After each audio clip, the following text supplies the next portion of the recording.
는 하나님의 말씀은 열왕기하 6장 말씀입니다.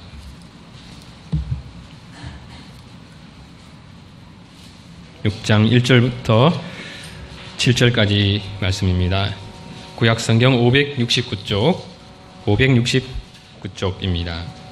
열왕기하 6장 1절부터 7절까지의 하나님의 말씀을 들으십시오. 선지자의 제자들이 엘리사에게 이르되 보소서, 우리가 당신과 함께 거주하는 이곳이 우리에게는 좁으니 우리가 요단으로 가서 거기서 각각 한 제목을 가져다가 그곳에 우리가 거주할 처소를 세우사이다 하니, 엘리사가 이르되 가라 하는지라. 그 하나가 이르되 청컨대 당신도 종들과 함께 하소서 하니, 엘리사가 이르되 내가 가리라 하고 드디어 그들과 함께 가니라. 무리가 요단에 이르러 나무를 베더니 한 사람이 나무를 벨 때에 쇠도끼가 물에 떨어진지라. 이에 외쳐 이르되 아 내 주여, 이는 빌려온 것이니이다 하니, 하나님의 사람이 이르되 어디 빠졌느냐 하매 그곳을 보이는지라. 엘리사가 나뭇가지를 베어 물에 던져 쇠도끼를 떠오르게 하고 이르되 너는 그것을 집어라 하니, 그 사람이 손을 내밀어 그것을 집으니라. 아멘. 경배송은 큰 찬송 63.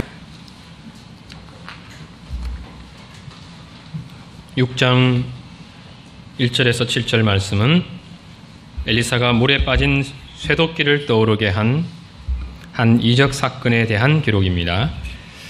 8절 이후에 기록된 워낙 드라마틱한 내용 때문에 1절에서 7절은 그저 8절 이후 사건을 여는 서론 정도로 생각하고 쉽게 지나치기 쉽습니다. 그러나 1절에서 7절 말씀에 우리의 시선을 좀 더 오랫동안 고정하고 곰곰이 묵상하게 되면 아주 풍성한 영적 의미들을 건져 올리게 됩니다. 우리가 살아가다 보면 여러 상황과 마주하게 되는데, 때때로 이것은 내가 감당하기에는 조금 벅차다 싶은 문제 앞에가 놓일 때가 있습니다. 아예 내 능력 밖의 문제, 내가 해결할 수 없는 문제와 마주하기도 하죠. 그런 인생의 위기의 때라 할 만한 순간에 그리스도인들의 독특성이 나타나게 되지 않습니까? 기도하는 것입니다. 자신의 문제를 하나님께 들고 가는 것입니다.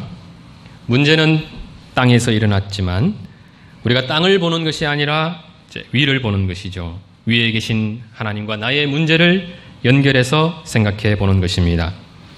때로는 기도하며 무엇이 하나님의 뜻인지를 깊이 생각해 보기도 합니다.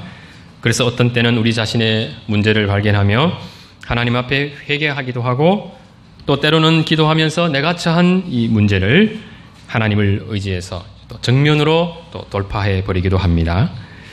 그런데 우리 성도들의 영적 삶의 현 주소가 어떠한지를 좀 자세히 들여다보면 의외로 인생 위기의 상황에 그 문제를 들고 주님께로 잘 나아가지 않는 것을 보게 됩니다. 심지어 평소에 기도를 좀 하던 분들조차 염려하거나 두려워하거나 또 정신적인 스트레스로 또 이런 저런 시험에 들어서 기도하지 못할 때가 있습니다. 기도할 힘을 다 잃어버리는 것이죠. 사실 우리 그리스도인들은 깜짝 놀랄 만한 일이 있어야 하나님께로 나아가는 사람들이 아니라 일상에서 하나님 앞에 살아가는 사람들입니다.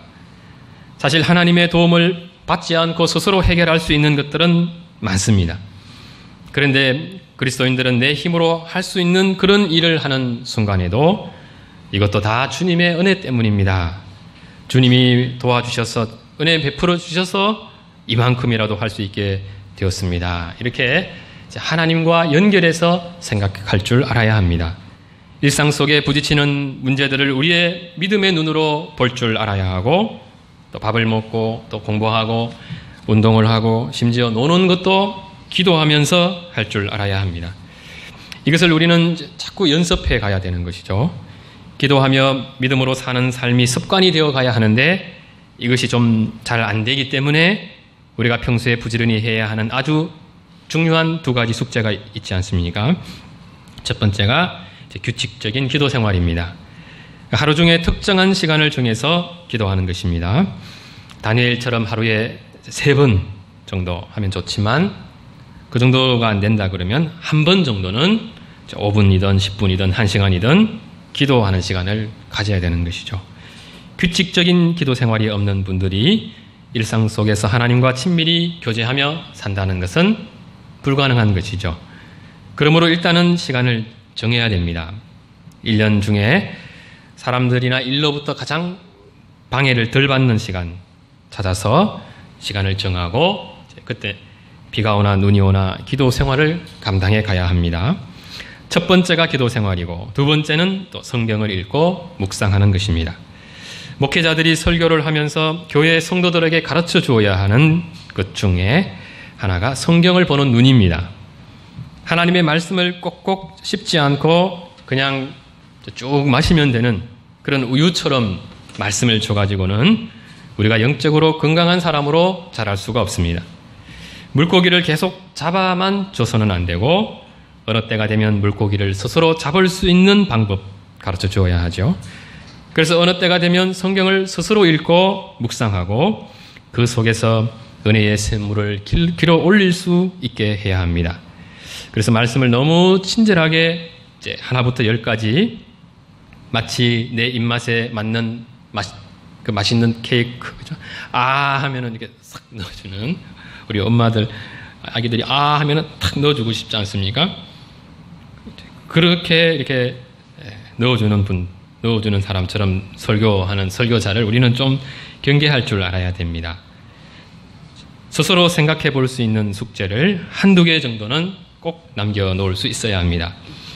말씀에 대한 해석은 풍성한데 삶에 대한 또 적용이 부족한 설교가 있을 수 있습니다. 말씀은 굉장히 은혜로운 것 같은데 저게 나와 무슨 상관이 있는지 파악이 안 되는 것이죠. 성도들이 해야 할 숙제가 이제 너무 많은 것입니다. 그러면 말씀을 다 듣고도 이제 숙제할 엄두를 못 내고 그 숙제를 뭘 해야 되는지를 다 잊어버리게 됩니다. 설교자들이 이러한 것들을 이제 유념하면서 설교를 해야 한다면 설교를 듣는 분들은 이제 함께 말씀을 묵상하는 동안 나에게 던져준 그 숙제가 무엇인지 찾아야 됩니다. 숙제 없는 설교가 없습니다. 특히 저희 교회가 숙제가 좀 많은 편이지 않습니까? 숙제가 많습니다. 그래서 숙제를 줄이려고 굉장히 노력을 하고 있고, 그래서 본문도 막 줄여서 하지 않습니까? 길게 하다가 다 이유가 있습니다. 숙제가 너무 많은 거죠. 그 숙제를 해야 되는 가장 중요한 이유가 무엇이겠습니까? 숙제를 해야 이제 말씀과 나를 비로소 연결하여 생각할 수 있기 때문입니다. 저 말씀은 저 형제에게, 저 자매에게 딱 맞는 말씀이냐. 이러고 있으면 안 되지 않습니까? 나에게 꼭 필요한 말씀이구나. 이렇게 되려면 말씀을 들은 후에 한 주간 동안 말씀을 계속해서 되새김질을 할 수 있어야 합니다. 숙제가 꼭 있습니다. 그래서 저도 이 설교 다 하고 나서 집에 가서 다시 그 숙제를 혼자서 합니다. 이 설교 때 이제 생각하지 못했던 거, 묵상하지 못했던 것들을 집에 가서 다시 하게 되는데, 더 하게 되는데, 숙제가 있기 때문에 볼펜을 항상 가까이 가지고 있어야 됩니다. 볼펜을 내 앞에 항상 주머니에다 넣어놓고 있든지 앞에 두고 있어야 됩니다. 그리고는 집에 이제 저건 내 숙제다 싶은 것이 있으면 성경이나 메모지에 잘 체크해 두어야 합니다. 그리고는 집에 돌아가서 한 주간 동안 말씀을 묵상하면서 하나님의 말씀과 우리 자신이 이제 연결되도록 해야 되는 것이죠. 말씀을 나에게 내 또 삶에 적용해 보는 것입니다. 그렇게 해보면 하나님께서 말씀을 통해서 나에게 무엇을 원하시는지를 아주 또렷하게 알게 됩니다. 우리는 그렇게 깨닫게 된 말씀을 가지고 이제 간절하게 기도하게 되고, 그러면서 점점 더 말씀의 세계, 믿음의 세계를 경험하게 됩니다. 이것을 일단은 매주 반복해서 이제 목사님들과 함께 연습해 가야 합니다. 설교를 듣고 나에게 적용해보고 또 그것을 가지고 힘써 기도하다 보면 어느 순간에 혼자서도 이제 고기 잡는 실력, 내공이 생기는 것입니다. 주일뿐만 아니라 매일매일 홀로 말씀을 묵상하면서도 그 속에서 은혜의 샘물을 길어 올리게 되는 것이죠. 그것이 몸의 습관처럼 배이게 되면 삶의 위기의 순간에 이제 빛을 발하게 됩니다. 문제 상황을 하나님과 연결하여 또 믿음의 문제와 연결하여 바라보게 되는 것입니다. 위기의 상황을 하나님과 연결해서 해석하고 하나님의 뜻을 찾고 또 그 뜻이 이루어지도록 기도하게 됩니다. 그리고는 기도한 대로 이루어지는 것을 체험하게 되죠. 우리 신앙이 이것이 습관이 될 정도 되면 믿음의 용사라고 할 수 있을 것입니다.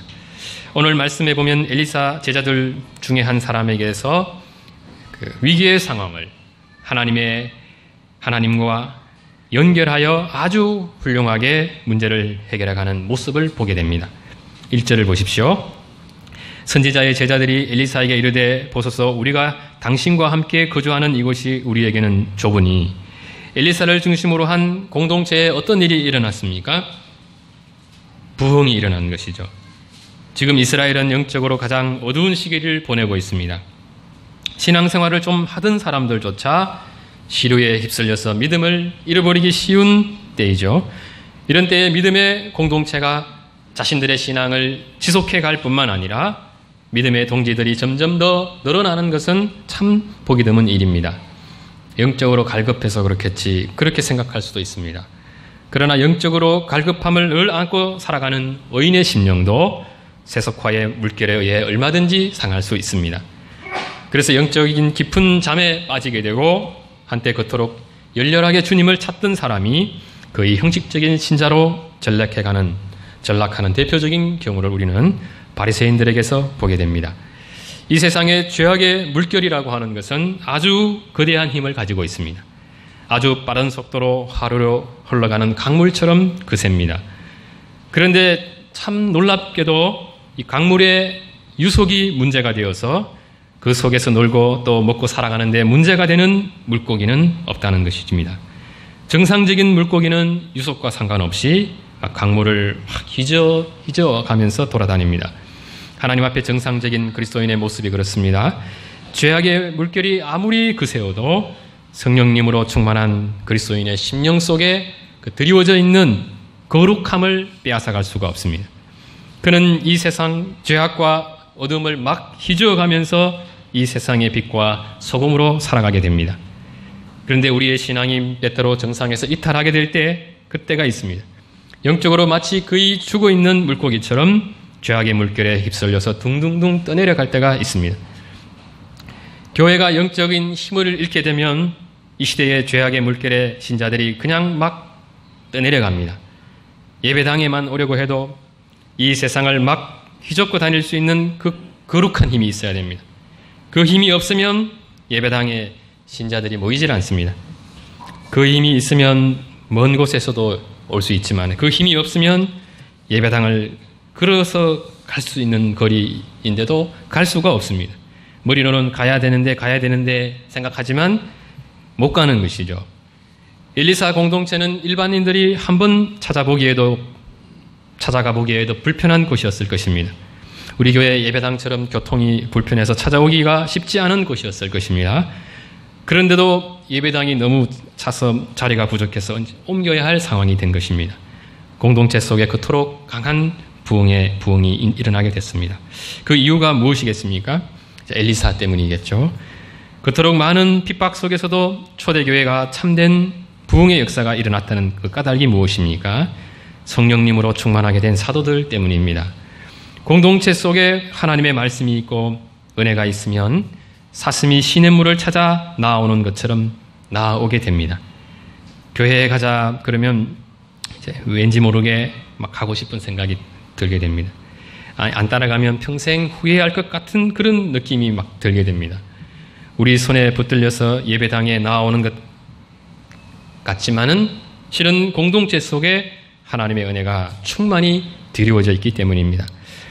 공간이 좁으니까 거주지가 좁으니까 불편해서 옮기는 것은 당연한 것이다 생각하기 쉽습니다. 그런데 사람들은 기본적으로 변화를 그렇게 좋아하지 않습니다. 그래서 예배당 옮기는 것도 쉽지 않습니다. 우리는 그저 다 지어진 건물을 찾아서 짐 옮기고 이제 월세만 조금 더 올려서 주면 장소 문제를 해결할 수 있습니다. 그러나 선지자의 이 제자들은 어떻습니까? 2절, 4절을 보면 아주 대공사를 해야 됩니다. 도끼를 빌려와서 나무를 잘라야 하고 틀을 닦아야 하고 그물을 지금보다 더 크게 지어야 합니다. 땀을 흘려야 하고 헌신해야 합니다. 이런 일을 해야 하는데 만일 은혜가 없다면 어떻겠습니까? 절대로 옮길 생각을 하지 않습니다.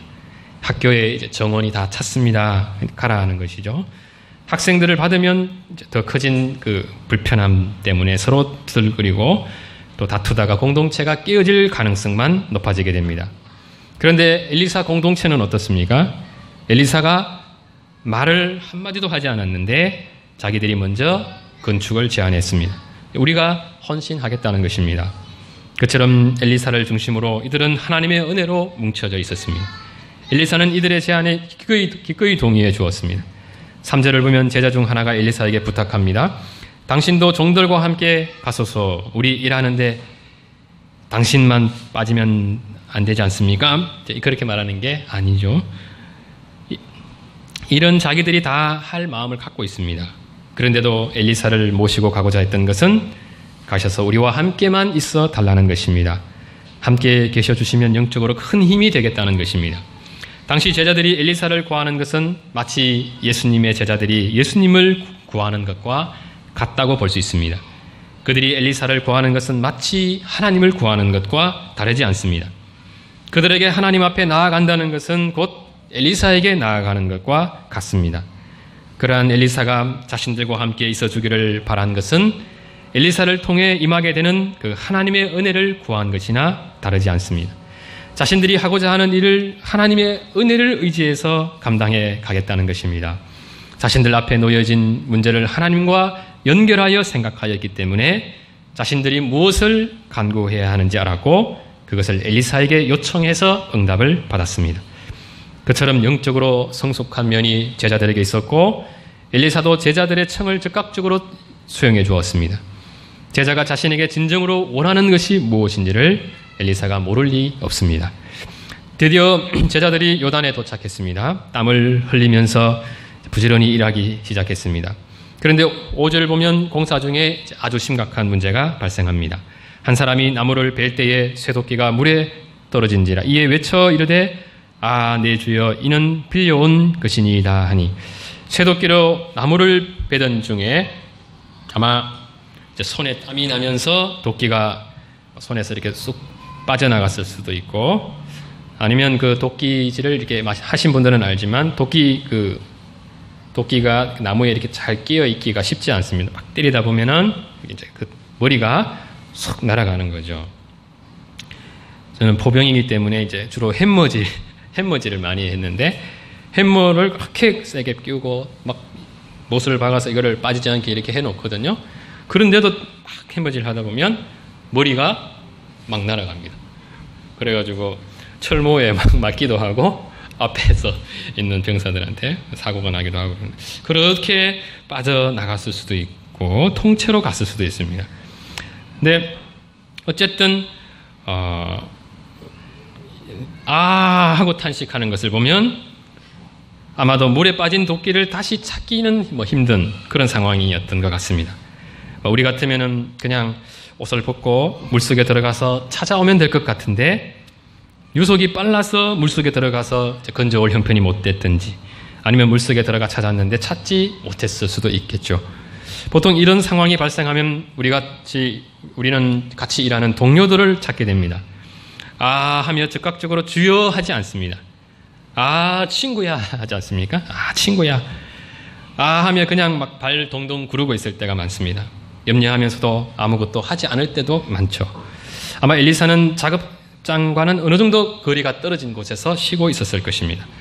그러니 가까운 동료를 불러서 이 문제를 어떻게 할지를 의논하고 하다 안 되면 그냥 도끼 한 자루 잃어버렸다 생각하고 도끼 원 주인에게 도끼값을 어떻게 지불할 것인가 논의하고 끝냈을 것입니다. 이런 문제로 쉬고 계신 선생님을 귀찮게 해드리지 말자. 괜한 심려를 끼쳐드리게 하지는 말자. 이렇게 기특하게 생각할 수 있지 않습니까? 기특한 것 같지만 이것은 하나님 앞에서는 그저 불신앙적인 모습일 뿐입니다. 도끼를 잃은 제자의 반응은 어떻습니까? 아, 내 주여, 이는 빌려온 것이니이다. 그러니까 아 하자마자 바로 엘리사를 찾았습니다. 아, 주여, 이렇게 된 거죠.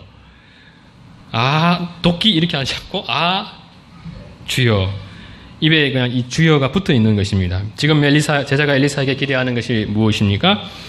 같이 좀 안타까워해 달라는 것은 아닐 것입니다. 도끼 값을 어찌지요? 이렇게 걱정하는 것도 아닐 것입니다. 그의 생각이 걱정에만 머물러 있다면 엘리사를 부르지도 않았을 것입니다. 제자가 원하는 것은 주께서 해결해 달라는 것입니다. 이는 빌려온 것이기 때문에 반드시 다시 찾게 해 달라는 것입니다. 주께서는 이 문제를 능히 해결해 주실 것을 믿는다는 것입니다. 우리는 이런 제자의 모습 속에서 일상 속에서 어떤 문제가 발생하게 될 때 그것을 곧바로 자신의 주이신 엘리사에게 들고 가는 모습, 곧 하나님께 들고 가는 아주 영적으로 잘 훈련된 제자의 모습을 보게 됩니다. 이러한 모습을 그저 대수롭지 않게 지나칠 수 있지만 사실 이 제자의 믿음은 마가복음 4장 35절에 나타난 예수님의 제자들보다 더 큰 믿음이라 할 수 있습니다. 예수님의 제자들은 주님과 함께 배를 타고 호수 저편으로 건너가고자 했습니다. 피곤하신 예수님은 배 고물에서 베개를 베고 주무시고 계셨습니다. 제자들은 아마 부지런히 노를 젓고 있었을 것입니다. 그런데 그때 마침 큰 강풍이 일어나고 물결이 배에 부딪혀 들어와 이제 물이 막 배에 차오르기 시작했습니다. 엘리사의 제자의 경우는 문제가 이제 딱 발생하자마자 바로 자신의 주이신 엘리사를 찾았지 않습니까? 그런데 제자들은 그때 곧바로 주님을 찾지 않았습니다. 자신들 스스로 어떻게 하든지 파도와 싸워서 이겨보려고 했습니다. 이런 것이 이제 기특한 것이 아니라 하나님 앞에서는 아주 잘못하는 것입니다. 제자 중에 업으로 잔뼈가 굵은 사람들이 많았지 않습니까? 아마도 더욱더 자신들의 노젓는 실력을 의지했을 것입니다. 그런데 하다 이제 도저히 강풍을 이길 수 없고 이제 배는 물이 차서 어부들인 자기들이 봐도 곧 침몰할 것 같은 그런 상황이었습니다. 그 급박한 순간이 되어서야 그들은 주무시고 계신 주님을 찾았습니다. 자신들이 할 수 있는 이제 마지막 카드가 그것밖에 없었기 때문에 주님께 부르짖은 거죠.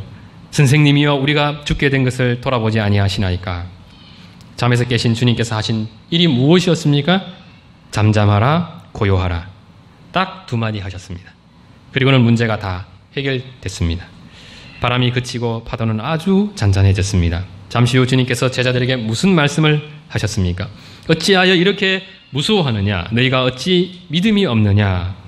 아주 호되게 책망을 받았습니다. 그들이 주님을 믿는 믿음이 있었다면 어떻게 해야 했습니까? 주님을 바로 찾는 것입니다. 주님께서 우리에게 원하시는 것은 늘 엘리사의 제자처럼 즉각적으로 주님께 구하는 것입니다. 아주 사소해 보이는 일도 주님과 연결하여 생각하고 또 주님께 기도하며 하기를 원하십니다. 그런데 우리의 모습은 엘리사 제자의 모습보다는 예수님 제자들의 모습과 좀 가까운 것 같습니다. 웬만해 가지고는 하나님을 찾지 않습니다. 하나님께 기도하지 않죠. 웬만하면 내 선에서 그냥 알아서 처리해 보려고 합니다. 그래서 내가 아주 자립적이고 능력 있는 존재임을 나타내 보이고 싶어 합니다. 아이 같기보다는 어른스러워 보이고 싶어 합니다. 도끼가 물에 빠졌다고 내 주여 하고 엘리사 찾는 모습이 우리 눈에는 그저 유치해 보이고 스스로 문제 해결 능력이 없는 연약한 모습처럼 보이기 쉽습니다. 그러나 우리 그리스도인들은 신앙이 성장해 갈수록 주님을 의지하는 면에 있어서는 그야말로 어린아이처럼 변해가야 됩니다. 하나님 앞에서 우리는 다 어린아이와 같고 어린 양과 같습니다. 하나님 앞에서는 어린아이와 같이 매사에 하나님을 찾고 하나님께 막 부르짖는 사람이 믿음이 장성한 사람입니다. 그들은 자신이 얼마나 연약한 존재인지를 깊이 자각한 아주 성숙한 사람들이라 할 수 있습니다. 요한은 반대로 예수님의 제자들처럼 스스로 하다 안 되면 그제서야 주님을 찾는 사람들은 아직 믿음이 작은 사람들입니다. 신앙이 어린 사람들이죠. 이들은 주님의 제자들처럼 아직까지 스스로 할 수 있는 일이 많다고 생각하는 사람들입니다. 물론 스스로 할 수 있는 것은 아주 많습니다. 그러나 우리가 인생을 살다 보면 이것은 내 선에서 해결할 수 있을 것 같은데 우리 생각대로 또 의도대로 되지 않는 것이 의외로 많습니다. 좀 강한 바람이겠거니 했는데 막상 바람을 맞아보니까 광풍인 것들이 많습니다. 살면서 염려를 일으키는 문제들, 두려움을 일으키는 문제들, 또 스트레스로 다가오는 문제들, 절망감을 심어주는 문제들 다 우리 삶에 찾아오는 광풍입니다. 물에 빠진 도끼 대신에 다른 도끼 하나를 그냥 사주면 해결될 줄 알았는데 도끼 주인이 내 손때 묻은 도끼, 내 정이 담긴 그 도끼 내놔라. 그걸 끝까지 물고 늘어지면 이제 순풍인 줄 알았는데 그게 또 강풍이 될 수가 있습니다. 그런 경우가 너무 많습니다. 야고보서 3장 6절에 이런 말씀이 있습니다. 혀는 곧 불의의 세계라. 혀는 우리 지체 중에 온몸을 더럽히고 삶의 수레바퀴를 불살라나니 그 사라는 것이 지옥불에서 나느니라. 우리가 살아가면서 가장 예측이 안 되는 광풍이 바로 우리의 이 혀입니다. 혀. 야고보 선생은 이 혀가 능히 길들일 사람이 없고 쉬지 아니하는 악이요 죽이는 독이 가득한 것이라 했습니다. 평생을 노력해도 잘 길들여지지 않는 것, 내 마음대로 되지 않는 것 중에 하나가 바로 우리의 혀입니다. 전혀 의도하지 않았던 이 말 한마디, 한 번만 생각했더라면 결코 내뱉지 않았을 그 말을 내뱉고 나면 그 말의 위력이 얼마나 강한지 우리 삶의 수레바퀴를 다 태워버린다는 것입니다. 외부에서 인생 광풍이 불어온다면 우리 내부에서도 이 혀와 하나가 되어서 우리를 불태울 수 있는, 우리 삶을 망가뜨릴 수 있는 이 불과 독이 있다는 것입니다. 우리는 외부에서 꼭 광풍이 불어오지 않는다 하더라도 내 입의 말만으로도 웬만한 것들은 다 불살라 버릴 수 있는 사람들입니다. 내 말을 듣는 사람도 태워버리고 결국 나까지 태워버릴 수 있습니다. 이미 내뱉은 말은 주워 담을 수가 없습니다. 이러한 우리의 연약함을 생각하면 우린 정말 어린아이와 같이 매사에 아 주여 하고 부를 수밖에 없습니다. 아 하면 주여 이 말이 즉각적으로 나오도록 우리의 입과 혀가 길들여져 있어야 합니다. 마음의 분노와 미움과 시기와 질투와 교만한 마음이 이제 우리 마음속에 조금씩 이제 파도처럼 일기 시작할 때가 있습니다. 처음에는 그냥 가벼운 파도, 그죠? 가벼운 바람이겠거니 이렇게 생각하죠. 그런데 그거 방치하면은 어느 순간 태풍이 되어서 날아옵니다. 우리가 그때 주님 해야 됩니다. 아, 네 주여 하고 그때 부르짖어야 합니다. 내 스스로 할 수 있는 일을 할 때도 주님, 주께서 감당할 수 있는 힘과 지혜와 건강을 주셔서 감사합니다 하고 우리의 생각이 언제든지 주님께 연결되어 있어야 합니다. 밥을 먹기 전에도 후에도 주님께 감사할 수 있어야 합니다. 사실 우리의 주님은 우리가 생각하는 것보다 훨씬 더 섬세하게 우리를 섬겨주시는 분이십니다. 너희 머리털 하나까지도 다 세신다 하셨습니다. 그처럼 우리에게 은혜를 베푸시는 주님을 알고 나면 이 천지 만물이 하나님께서 나에게 주신 선물이라는 것을 알게 됩니다. 풀 한 포기, 꽃 한 송이, 물속의 물고기도 주님께서 나를 더 기쁘게 하고 더 행복하게 해주시기 위해 주신 선물이라는 것을 알고 감사하게 됩니다. 하나님께 무엇인가 간구하기 전에 감사해야 할 것이 너무너무 많다는 것을 알게 되는 것이죠. 어떤 문제가 꼭 발생해서가 아니라 하나님을 향한 우리의 생각과 기도는 일상 속에서 항상 이루어져야 하고 또 이루어질 수밖에 없다는 것을 알게 됩니다. 그런데 실제 우리 삶에서 이런 모습이 잘 나타나지 않기 때문에 우리는 하나님과의 이 친밀함을 위해서 더 부지런히 또 정기적으로 기도하려고 노력해야 하고 늘 말씀을 읽고 묵상하면서 수없이 많은 이 정황 속에서 보여주신 그 하나님의 마음을 읽어내려는 노력을 부지런히 감당해 가야 합니다. 그것이 우리 삶에 자연스럽게 적용이 되고 또 마침내 모든 일상 속에서 하나님과 동행하는 삶의 모습으로까지 나타나야 할 것입니다. 6절을 보면 우리는 그처럼 높은 경지에 오른 엘리사의 모습을 보게 됩니다. 제자가 자신에게 도움을 청했을 때 엘리사는 조금의 머뭇거림이나 걱정하는 모습도 없이 나뭇가지를 베어서 물에 던져서 쇠도끼를 떠오르게 했습니다. 그 짧은 순간 엘리사가 가졌던 믿음은 아주 단순했습니다. 물에 가라앉은 도끼를 떠오르게 하면 된다는 것입니다. 엘리사가 이 중력의 법칙을 모른다 하더라도 물에 빠진 쇠도끼가 물 위로 떠오를 수 없다는 것은 너무나 잘 아는 상식이죠. 자신의 능력으로 그렇게 할 수는 없습니다. 그럼에도 그처럼 단순한 믿음을 지녔던 것은 그가 믿는 하나님 때문입니다. 엘리사의 하나님은 그 어떤 것에도 제한을 받지 않으시는 한계가 없는 하나님이셨습니다. 요단강을 가르실 수도 있고 또 죽은 자를 살리실 수도 있고 자신의 스승 엘리야를 그냥 하늘로 올리우게 하실 수 있는 분이 하나님이셨습니다. 엘리사에게는 그러한 믿음을 가지는 것이 너무나 자연스러운 것이었는데 우리는 엘리사가 그 상황에서 그러한 믿음을 가졌다는 것이 그저 놀랍기만 합니다. 어떻게 그러한 믿음을 가질 수 있었을까? 우리에게도 물에 빠진 도끼처럼 도무지 떠오를 것 같지 않은 많은 삶의 문제들이 있는데 어떻게 하면 그 문제들에서 건짐받을 수 있을지 궁금하지 않을 수 없습니다. 야고보 선생님은 야고보서 5장 17절에서 이에 대한 중요한 힌트를 남겨주었습니다. 엘리야는 우리와 성정이 같은 사람이로되 그가 비가 오지 않기를 간절히 기도한 즉 3년 6개월 동안 땅에 비가 오지 아니하고 다시 기도하니 하늘이 비를 주고 땅이 열매를 맺었느니라. 엘리야나 엘리사나 우리와 다를 것이 없다는 것입니다. 두 사람도 성령님을 의지하는 사람들이었고 우리도 성령님을 의지하며 사는 그리스도인들입니다. 차이는 기도에 있다는 것입니다. 기도가 다 같은 기도가 아니라는 것이 야고보 선생님의 아주 중요한 가르침입니다. 믿음의 기도가 있고 의심하면서 하는 기도가 있다는 것입니다. 아예 구하지 않는 것도 또 기도의 문제라는 것을 지적하죠. 또 정욕으로 쓰려고 구하는 그런 기도도 잘못된 기도라는 것입니다. 그러므로 일단은 기도하며 점점 더 하나님을 가까이 하라고 권면합니다.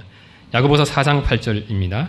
하나님을 가까이 하라. 그리하면 너희를 가까이 하시리라. 죄인들아 손을 깨끗이 하라. 두 마음을 품은 자들아 마음을 성결하게 하라. 이것을 한마디로 말하면 간절하게 기도하라는 말입니다. 기도가 될 때까지, 주님이 원하시는 기도가 될 때까지, 그렇죠? 이런 기도, 정상적인 기도가 하나님 앞에 될 때까지 기도하라는 것입니다. 기도하며 회개하고 깨끗한 마음으로 주님과 동행하기까지 포기하지 않고 기도하라는 것입니다. 우리는